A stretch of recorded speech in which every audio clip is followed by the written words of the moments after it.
Hello everyone, welcome back to my channel वंक्शन fan fiction explanation. तो कैसे हो आप सब? मैं उम्मीद करती हूँ कि आप सब बहुत अच्छे होंगे। तो आज मैं आपके साथ engine fan fiction trapped in mafia world का नेक्स्ट पार्ट शेयर करने वाली हूँ। इससे पहले चैनल पे नए आई हैं तो प्लीज़ प्लीज़ प्लीज़ चैनल को सब्सक्राइब एंड वीडियो पसंद आती है तो प्लीज़ वीडियो को लाइक भी ज़रूर कर दीजिएगा। तो चलिए आज का पार्ट हम शुरू करते हैं। लेकिन इससे जो पहले वाला पार्ट था उसमें हमने देखा था कि जो वांग यीफei थी उसने जैन के सर पर एक रोड से हिट किया था, जिसकी वजह से जो हमारा जैन था वो अनकॉन्शियस होकर नीचे फ्लोर पर गिर चुका था और उसके सर से एंड उसके स्टमक से ब्लीडिंग हो रही थी। और वो ये देखने के बाद उन सभी गार्ड्स को मार देता है और फिर वो वांग यीफei को भी लू बिबिन को वहाँ से ले जाने के लिए बोल देता है, क्योंकि वो इतना जल्दी वांग यीफei को नहीं मारना चाहता था, इसीलिए वो उसे वहाँ से ले जाने के लिए बोल देता है। एंड उसके बाद वो जैन को लेकर जो है अपनी गाड़ी की ओर भागता है। वहीं मिंग जी और जो वांग यीजाओ है वो भी जो है ईबो के साथ जाते हैं। ईबो कार में था, बैठा हुआ था एंड वो जैन को देख रहा था। ईबो की आंखों से आंसू गिर जाते हैं, जिन आंसुओं को ईबो ने कुछ देर पहले ही होल्ड करके रखा था, अब वो उन्हें होल्ड नहीं कर पाता और उसकी आंखों से वो आंसू नीचे गिर जाते हैं। ईबो फिर जैन के फेस को देखता है जो कि अब धीरे धीरे पेल पड़ रहा था। फिर ईबो जैन के हाथ को पकड़ता है और धीरे से मम्बल करते हुए बोलता है, जैन आई लव यू, मैं तुमसे प्यार करता हूँ जैन। जैन प्लीज़ मुझे छोड़कर मत जाना। जैन प्लीज़ एक बार हमारी आशियन के बारे में सोचो, वो तुम्हारे बिना नहीं रह पाएगी जैन, वो अपने आप से पहले तुम्हें ढूंढती है। जैन जैन प्लीज़, हमारी आशियन को तुम्हारी ज़रूरत है, प्लीज़ जैन। मिंग जी और वांग यीजाओ दोनों साइलेंटली सुन रहे थे जो भी ईबो बोल रहा था। ईबो जैन को देखता है और बोलता है, जैन जैन तुमने कहा था कि तुम मुझे छोड़कर कभी नहीं जाओगे, तुमने कहा था जैन कि तुम मुझसे प्यार करते हो। जैन जैन प्लीज़ अपनी आंखें खोलो, जैन प्लीज़ ऐसा मत करो। जैन मुझे मुझे डर लग रहा है जैन, जैन प्लीज़ आंखें खोलो अपनी, तुम ऐसे मुझे छोड़कर नहीं जा सकते हो जैन, प्लीज़ प्लीज़ अपनी आइज़ ओपन करो। जैन जैन मुझे मुझे डर लग रहा है जैन, तुम अपनी आंखें खोलो प्लीज़, ऐसे डराओ मत मुझे। तुम नहीं रहोगे तो मैं क्या करूँगा जैन? मेरी मेरी लाइफ डार्कनेस से भर रही है जैन, तुम ही एक वो हो जो मेरी लाइफ के अंदर हैप्पीनेस और ब्राइटनेस ला सकते हो। जैन मैं तुम्हारे बिना नहीं रह पाऊँगा जैन, जैन जैन मैं मर जाऊँगा तुम्हारे बिना। प्लीज़ प्लीज़ जैन एक बार अपनी आंखें खोलो प्लीज़ प्लीज़, ऐसे मत डराओ मुझे प्लीज़ जैन। और ईबो ये बोलकर कंटिन्यूसली रोने लगता है। वो बार बार जैन को देख रहा था और उसे उठाने की कोशिश कर रहा था। फिर ईबो जैन के फोरहेड से जो ब्लड निकल रहा था उसे साफ़ करता है और फिर वो जैन के फोरहेड से उन बालों को हटाता है जिन्होंने जैन के फोरहेड को ढक कर रखा था। जैन बहुत ही हैवीली ब्रीदिंग लेने लगता है, लेकिन कुछ मिनट के बाद ही जैन की ब्रीदिंग फिर से स्लो हो जाती है। ईबो की आंखें रोने की वजह से पूरी रेड हो चुकी थी और कंटिन्यूसली उसकी आंखों से आंसू गिर रहे थे जो कि जैन के चिक्स पर गिर रहे थे। ईबो जैन को देखता है और फिर वो अपना हाथ जैन की टमी पर रखता है। जब ईबो अपना हाथ जैन के टमी पर रखता है तब उसे कोई भी मूवमेंट फील नहीं होती। इससे इससे ईबो बुरी तरह से डर जाता है और अब उसे बहुत ही अजीब सा फील होने लगता है, उसे घुटन महसूस होने लगती है जब वो कोई भी मूवमेंट बेबी की फील नहीं करता है। ईबो को सांस लेने में प्रॉब्लम होने लगती है। ईबो के फोरहेड से पसीना निकलने लगता है। ईबो बोलता है, मेरी मेरी मेरी मेडिसिन। तभी मिंग जी ईबो को देखती है और बोलती कि क्या हुआ मिस्टर ईबो? ईबो मिंग जी को देखता है। मिंग जी बोलती है, क्या हुआ? आपको क्या हो रहा है? मिंग जी देख सकती थी कि ईबो की हालत ख़राब हो रही है। तभी ईबो बहुत ही मुश्किल से बोलता है, मेरी मेरी मेरी मेडिसिन। तभी मिंग जी बोलती, मेडिसिन कहाँ है आपकी मेडिसिन? ईबो बहुत ही मुश्किल से बोलता है, ड्रॉवर में। और फिर मिंग जी जल्दी से मेडिसिन निकालती है और उसमें से एक गोली निकाल कर ईबो को देती है। ईबो जल्दी से उस गोली को ले लेता है पानी के बिना ही और फिर वो कुछ देर ऐसे ही रहता है अपनी आंखें बंद किए हुए। फिर ईबो की ब्रीदिंग नॉर्मल होती है। मिंग जी जो है उस मेडिसिन को देखती है और वांग यीजाओ पूछता है, ये किस चीज़ की मेडिसिन है? तभी मिंग जी बोलती है कि ये पैनिक अटैक की है। इसके बाद फिर वो लोग जो है कुछ ही देर के अंदर हॉस्पिटल पहुंच जाते हैं। वो सभी लोग कार से बाहर आते हैं। ईबो जल्दी से कार से निकलता है और फिर वो जैन को अपनी ब्राइडल स्टाइल में कैरी करते हुए गोद के अंदर ही हॉस्पिटल के अंदर भाग जाता है लेकर। अब हम थोड़ी देर के बाद का सीन देखते हैं। जैन आईसीयू के अंदर था और आईसीयू के बाहर ईबो, मिंग जी एंड वांग यीजाओ तीनों ही खड़े हुए थे। तभी एक नर्स है वो आती है ईबो के पास एक फ़ाइल को लेकर और वो ईबो को उस फाइल को देती है। ईबो उस फाइल को अच्छे से रीड करता है और फिर उसे रीड करने के बाद गुस्से में वो उस नर्स को देखता है और बोलता है, ये सब क्या है? वो नर्स बोलती है, सर देखिए इस फाइल के अकॉर्डिंग ऐसा है कि जो पेशेंट है उसकी हालत बहुत ख़राब है और अगर कुछ भी मतलब पेशेंट के साथ गलत होता है तो फिर डॉक्टर की इसमें जिम्मेदारी नहीं होगी। प्लीज़ सर, आप चाहते हैं कि आपके जो पर्सन है उसकी जल्दी से जल्दी ट्रीटमेंट हो, उसका ऑपरेशन हो जाए, तो प्लीज़ सर इस पर साइन कर दीजिए। वो देखता है उस नर्स को और बोलता है, मेरे जहन को कुछ भी नहीं होना चाहिए। तो वो पेशेंट जो नर्स थी वो बोलती है, सर प्लीज़ आप जल्दी से इस पर सिग्नेचर कर दीजिए। ताकि डॉक्टर अपने काम को करना शुरू कर दे, यानी कि ऑपरेशन आप जितना जल्दी करेंगे उतना ही जल्दी डॉक्टर अपने काम को करना शुरू कर देंगे। ईबो फिर उस फाइल को देखता है और फिर वो सिग्नेचर करने ही वाला था, लेकिन तभी वो रुक जाता है और फिर अपने कांपते हुए हाथों से सिग्नेचर कर देता है। इसके बाद फिर वो नर्स थी, वो ईबो के हाथ से फाइल को लेती है, इस्तेमाल करती है, ईबो को देखती है और फिर बोलती है thank you so much Wang ji sir.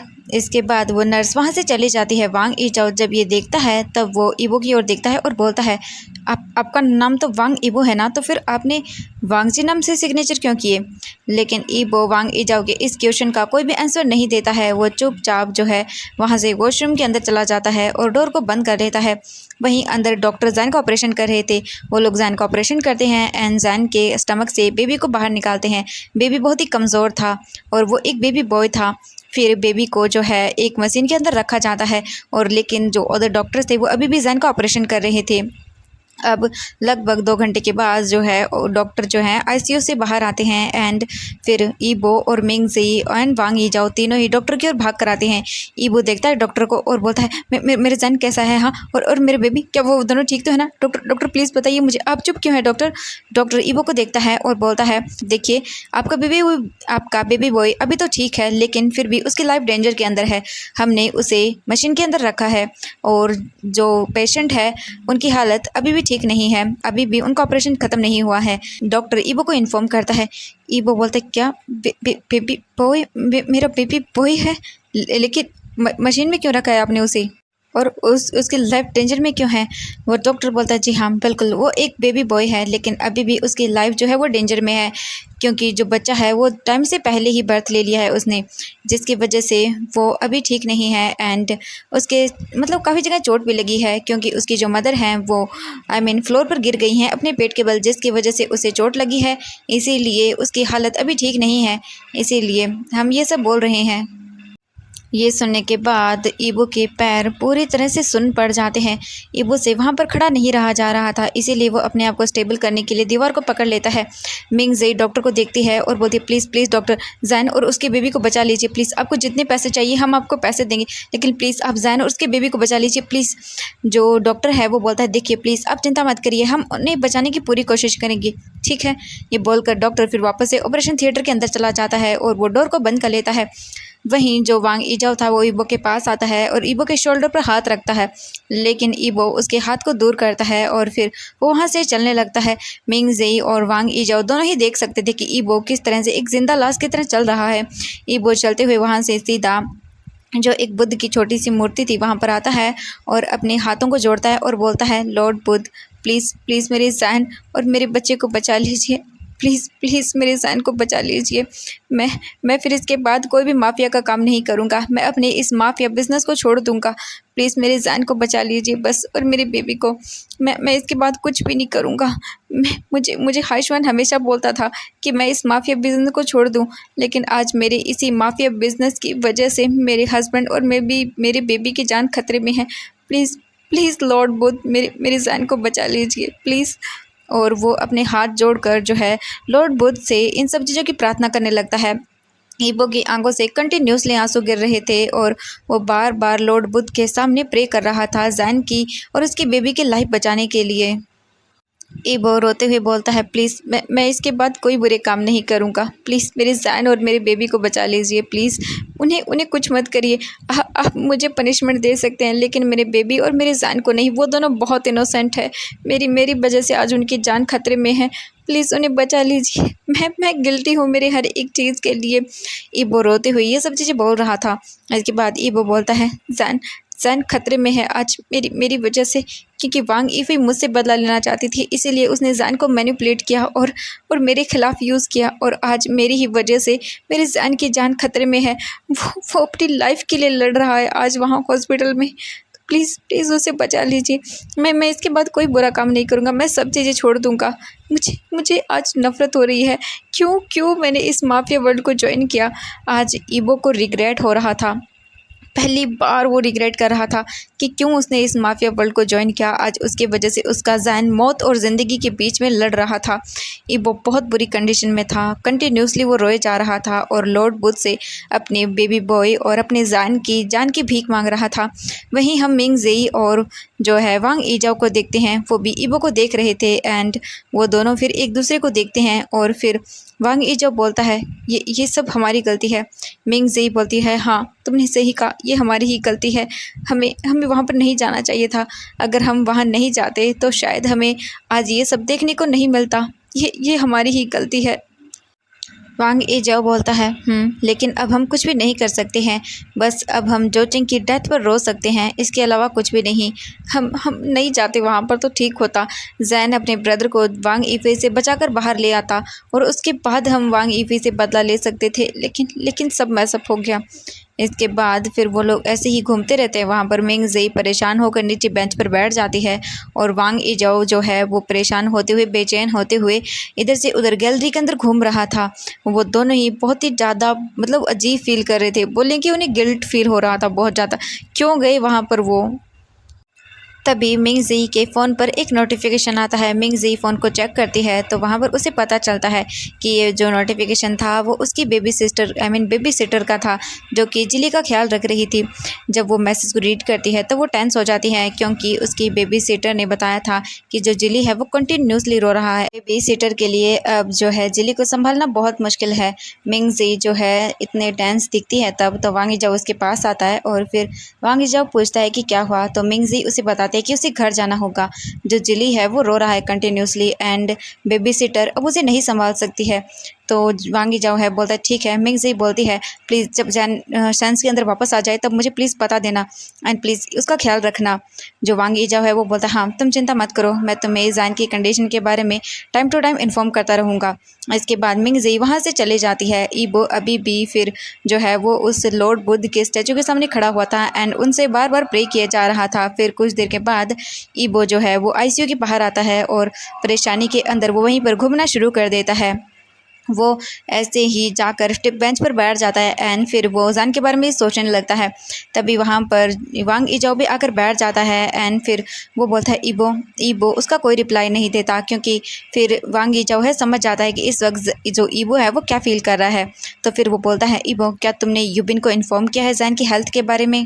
ईबो वांग ईजाओ को देखता है और फिर वो याद करता है और लेकिन उसने तो मतलब इतने टेंशन में था कि यूबिन को कुछ भी बताया नहीं है जैन के हेल्थ के बारे में, कि जैन किस कंडीशन के अंदर है और वो क्या बताएगा यूबिन को जैन के बारे में कि जैन की ये हालत है। एंड आशियन वो कैसे रिएक्ट करेगी जैन की हालत के बारे में जानने के बाद। वो क्या करे, उसे समझ नहीं आ रहा था। ईबो पूरी तरह से कंफ्यूज था कि वो क्या बताएगा यूबिन को, क्या बताए ईबो बहुत बुरी तरह से डिप्रेस हो जाता है और फिर वो अपने सर को नाम ही हिलाता है। वांग ईजाओ जब ये देखता है तो वो बोलता है ईबो प्लीज़ उसे बताओ जैन की हेल्थ के बारे में। ईबो देखता है वांग ईजाओ को और बोलता है नहीं मैं उसे क्या बताऊँ, मुझे समझ नहीं आ रहा है। तभी वांग ईजाओ बोलता है एक काम करो तुम उसे कॉल करो और मैं बात कर लूँगा। ईबो बोलता नहीं मैं उसे कुछ भी नहीं बता सकता, ये बिल्कुल भी सही टाइम नहीं है उसे बताने का। जैन की हालत बहुत ख़राब है, जैन जब ठीक होगा तब मैं उसे इन्फॉर्म कर दूँगा, ये सही टाइम नहीं है उन्हें कुछ भी बताने का। इसके बाद ईबो बेंच से उठ जाता है और वो वहाँ से चला जाता है। वांग ईजाओ भी कुछ भी नहीं बोलता, वो ईबो को जाने देता है। वो ईबो की हालत देखकर समझ रहा था कि ईबो क्या फील कर रहा है। ईबो फिर वॉशरूम के अंदर आता है और वो अपने आप को मिरर में देखता है और फिर उसकी नज़रें अपने कपड़ों पर जाती हैं जहाँ पर ब्लड के स्टेन्स थे जो कि जैन के थे। ईबो जैसे ही उन सब चीज़ों को देखता है तब वो बहुत बुरी तरह से रोने लगता है, बहुत बुरी तरह से जैन का नाम चिल्लाता है लेकर और वो अपने बालों को पकड़ता है और उन्हें खींचने लगता है।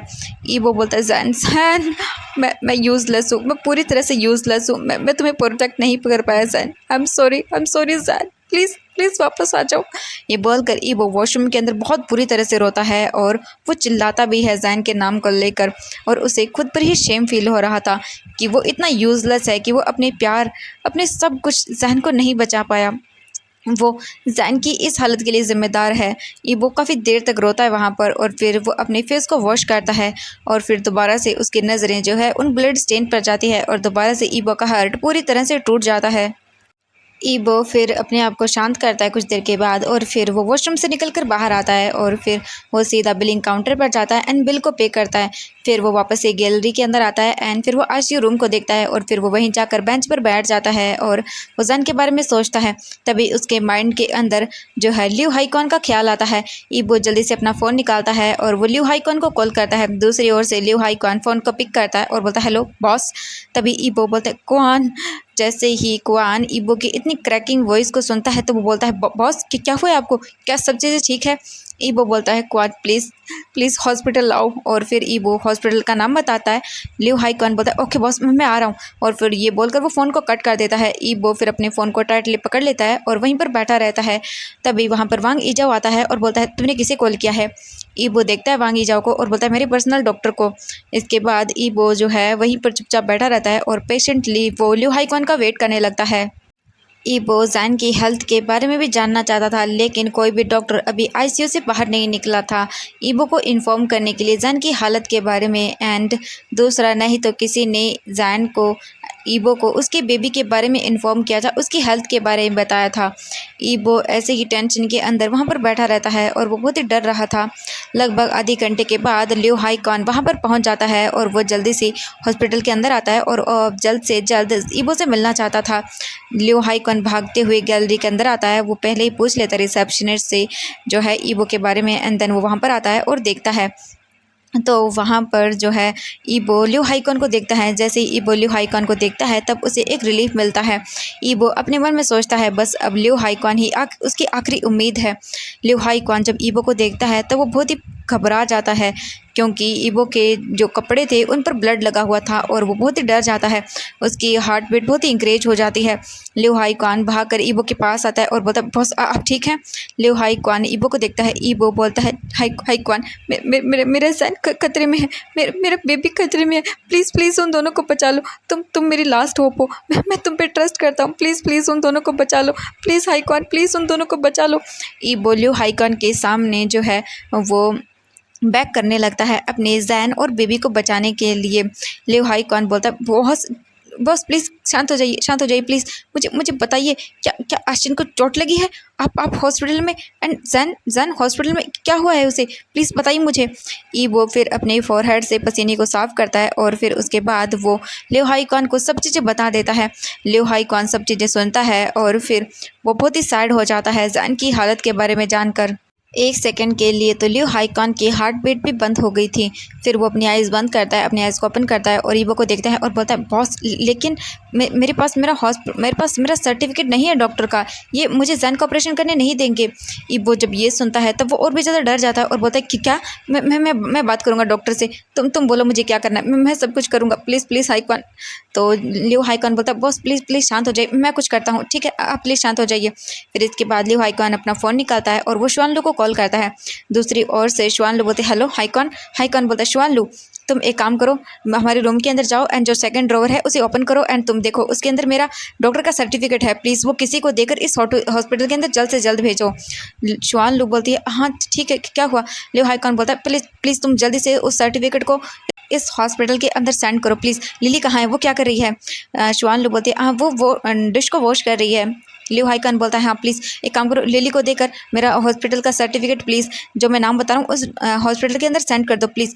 जो लिली है वो लिव हाईकॉन एंड शुआनलू के घर के अंदर काम करती है, वो एक मेड है वहाँ पर। इसके बाद शुआनलू बोलती है ओके और फिर जो लिव हाईकॉन है वो फ़ोन को कट करता है और फिर वो ईबो को देखता है।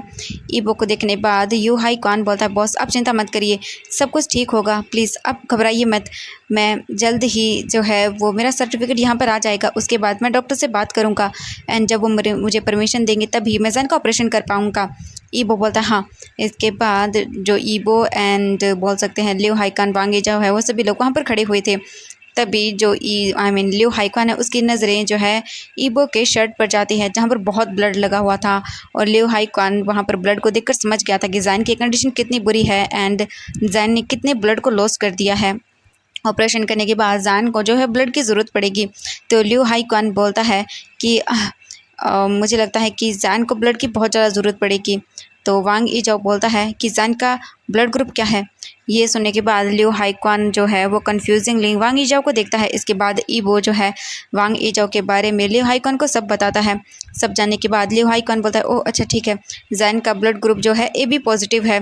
ईबो बोलता है मैं ब्लड को डोनेट करूँगा।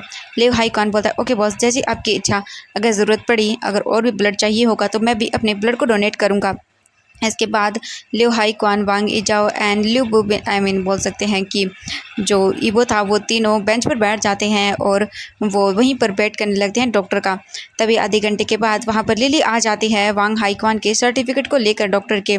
फिर वो ईबो को देती लियो हाईक्वान को देती है उसके सर्टिफिकेट को और फिर वो वहाँ से चली जाती है। इसके बाद लियो हाईक्वान जो है अपने सर्टिफिकेट को लेकर डॉक्टर से मिलने के लिए चला जाता है।